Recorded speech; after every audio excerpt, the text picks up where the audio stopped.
First off, I'd like to introduce myself. My name is Matt Crawford.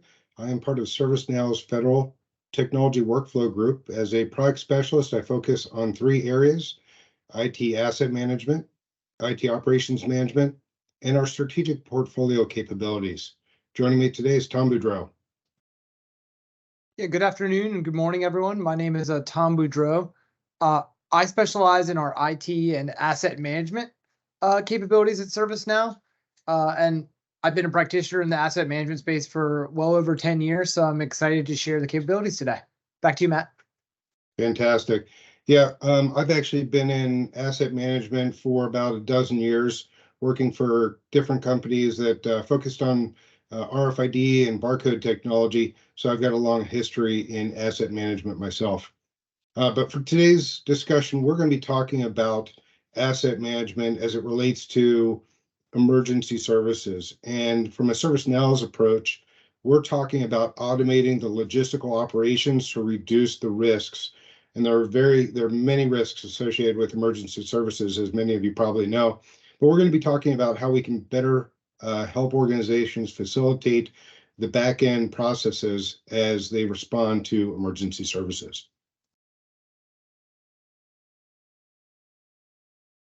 Before we get further into the presentation, I just wanted to remind everyone you're probably on mute, but we are taking questions, and the best way to facilitate that, if you're using Microsoft Teams for the first time, you'll see that there is a chat capability in the top right corner, and I'm highlighting that here. Feel free to ask questions as we move through the presentation by opening up the chat with a conversation tab and submitting your question there. We'll make sure that we get to all of your questions either during the briefing or after the briefing. Another thing that I want to mention is we are recording this, so you'll be able to review this material after the presentation.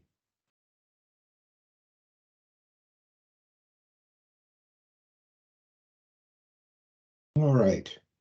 So I want to share with you a little bit about ServiceNow before we kick this off and get into the granular components. ServiceNow is a global company with tens of thousands of customers in the private industry and government alike. Our customers have challenges much like those that you're facing every day.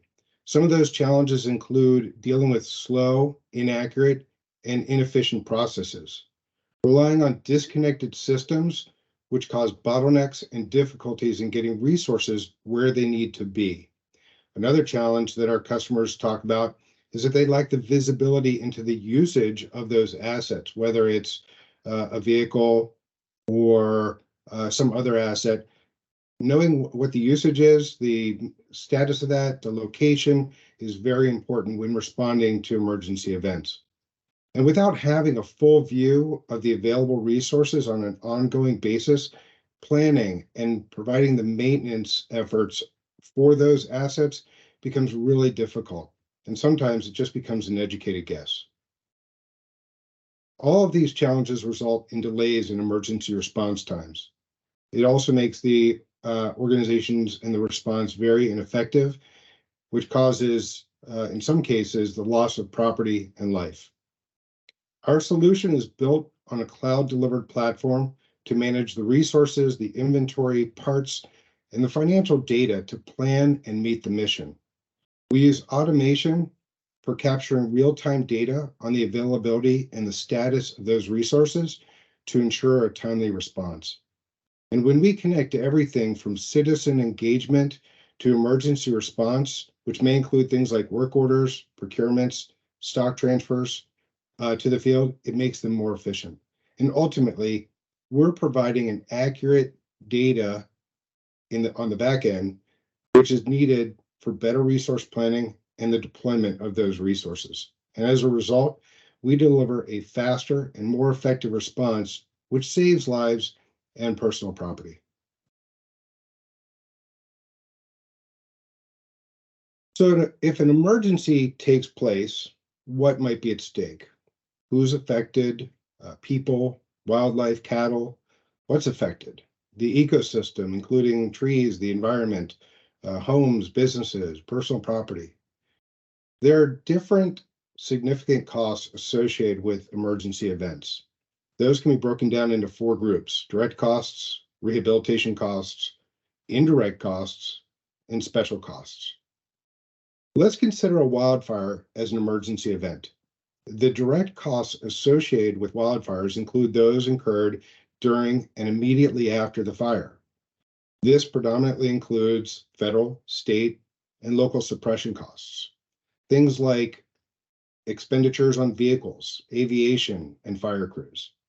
Other direct costs include damages to private property, local infrastructure, such as utility lines, loss of timber and other resources, and of course, the evacuation of communities, as we've seen so often in California. Rehabilitation costs are those associated with rehabilitating the landscape to mitigate fire damage in the future. Longer-term rehabilitation costs can span many years, which makes it really hard to measure what those costs are. Events such as post-fire flooding can cause additional damage to the environment, as well as the increase in invasive species and erosion to the environment. Indirect costs are costs resulting from the fire that are typically overlooked. They include things like lost tax revenue to a county, reduced business revenues, the prolonged decline in property values, and other capital investments. These costs tend to accumulate once the fire has been extinguished and the landscape has started to be rehabilitated. Special costs, in addition to direct and indirect costs, are also longer term and harder to quantify or qualify. But they include things like human suffering, the suffering of animals, nature, loss of life, and ongoing health concerns. The impact on human health can be costly, but difficult to account for.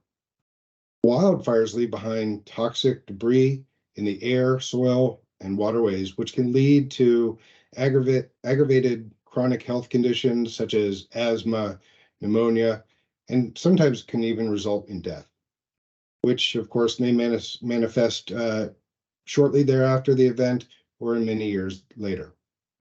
Even harder to quantify are the negative impacts on livelihoods and loss of human life, as well as the loss of the ecosystem and the services associated with those environments. Finally, consideration should also be given to the impact on plants and wildlife. Truly, there's a lot at stake in delaying the response to an event. Ineffective responses cause greater damage to life and the health of the environment.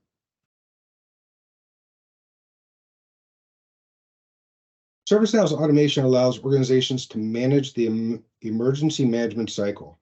We help connect citizens to government resources so they easily navigate through the process. We help agencies optimize their spend on resources, identify the location and availability of assets, and manage the stock to efficiently prepare for the next emergency event. Using our strategic project management capability, we enable government agencies to manage their financial, human, and capital resources. During a response, we automate processes like asset management to move stock from one location to another. We track the ownership of those resources to ensure that those resources are available during a response and we know who's responsible for those assets. Maintenance and work orders are processed in a connected system so that the field employees can work in concert with office staff to reduce time. Parts and tools are made available in locations where they're needed for everything from truck maintenance to fire suppression. Asset ownership and financial planning can be correlated to response to a group or an organization to help the continued planning cycle to help mitigate the severity of the next emergency. Today, we're going to show how Service Request Playbook in public sector digital services and field service management help lower your cost to serve while delivering frictionless customer service experiences. Emily is a resident of Solana, and while on her way to the park with her kids, she notices a large tree down in the street, blocking road access. This is a pretty big safety issue, so she's going to let her city know about it. Her city's web portal has a wealth of 311 options for reporting issues. She can initiate a case for this downed tree with 24/7 conversational support via chatbot, which guides her through the steps of initiating a case. She also has the option of submitting a case through the simple, configurable self-service forms in the portal. Options are available at a glance from within the Services tab. After providing details of the issue requested by the form, along with a picture, she submits the service request. The progress of this case can be tracked from within her portal, assuring her timely details. When we switch over to our government service agent, Jamie, he sees a list of all the submitted service requests from constituents. He starts working on Emily's case with the help of Service Request Playbook. This out-of-the-box playbook walks Jamie through all of the necessary steps to close this case quickly. He verifies all the details are correctly provided and moves it to the review stage, starting the next workflow. As he follows the playbook, he's able to confirm via the side panel if there are other similarly filed requests. It looks like a few other people have also reported this tree. So, from within the case, he can indicate this as a parent case, linking the others as child cases, so everyone will receive updates as the tree is removed. The playbook then creates a task for Jamie to track the investigation, where he can enter additional notes, request resources, and secure approvals for the project. He can even request a work order from directly within the playbook for the field technicians to visit the site to complete the approved work. Let's move over to our field service dispatcher workspace. Our supervisor uses this workspace to schedule tasks and work orders for the technicians out in the field. We see the task for this fallen tree in her pending dispatch list, which populated from Jamie. Some tasks require a crew of technicians to address, which is noted as a requirement for this tree removal. Lisa is able to create an ad hoc crew on the fly directly from the dispatcher workspace. This allows her to select from both internal resources as well as external third-party contractors who have the required skills for the task. Lisa creates a crew and names Cindy as the leader. When adding members to the crew, she's presented with members who have the matching skill sets to ensure that the task is resolved the first time, minimizing multiple visits. In a few clicks, our tech Anthony is added to the crew. The workspace also provides her with map views to see the current locations of technicians out in the field. With the right crew assigned to take care of this tree removal, Lisa drills down to ensure that they have the proper tools. With parts requirements, she sees that the right tools are already reserved for Cindy and Anthony to clear the tree.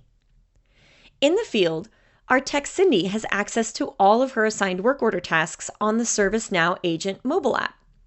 She selects the task to remove the fallen tree and is able to pull up details like those reserved tools and any knowledge articles about safe removal techniques. She accepts the task and indicates that the crew has started work.